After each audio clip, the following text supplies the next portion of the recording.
I give him half. People come from all over the world just to see the snake dens here.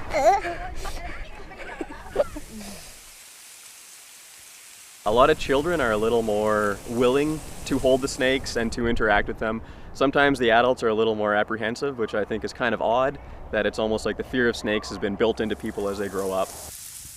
I do not like snakes because they're a little unpredictable, and I'm doing a terrible job pretending that I like snakes. Here in the Inner Lake of Manitoba, Canada, is by far the largest aggregations or concentrations of snakes anywhere in the world. The Inner Lake of Manitoba is so plentiful, or why snakes are so plentiful here, really goes back to the geology of the area. Temperatures can reach 50 degrees below zero. And so a snake, being a cold-blooded animal, they have to be able to survive those winter temperatures.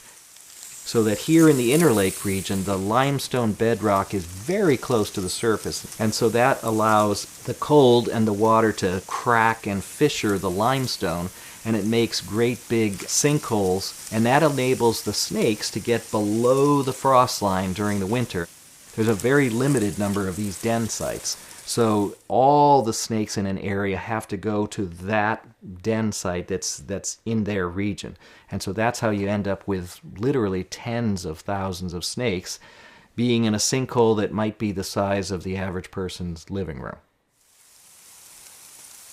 It is actually very difficult for the males to find a female because if you look from a snake's eye view, you just see kind of a sea of living spaghetti, and you're looking for a slightly bigger piece of spaghetti than all the rest of them.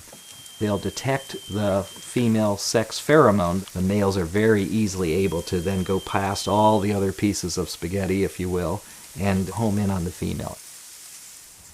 Oftentimes when the group of these courting males all gathered around one female trying to be that lucky guy that's going to mate with her, they'll get so wrapped up they can tumble down a hill literally like a ball, so people call them mating balls.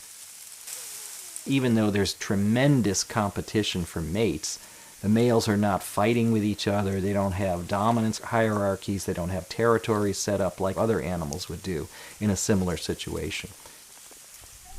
Let's get a picture in front of the big snake, okay? I like to call them the ambassadors of the reptile world. They're a great way for people to interact with wildlife.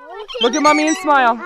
The garter snakes don't have teeth, and they feel cool when you touch them and stuff.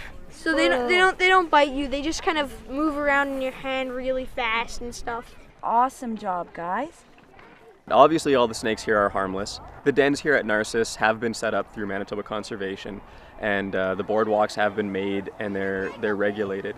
So it's a nice place for people to come visit with minimal impact on the denning sites themselves. Way back at the turn of the century and even through the 20s, 30s, and 40s, people had a pretty bad attitude about snakes and trying to clear them out.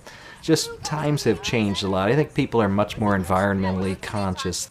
Really and truly, having these healthy numbers of snakes means you're living in a healthy environment.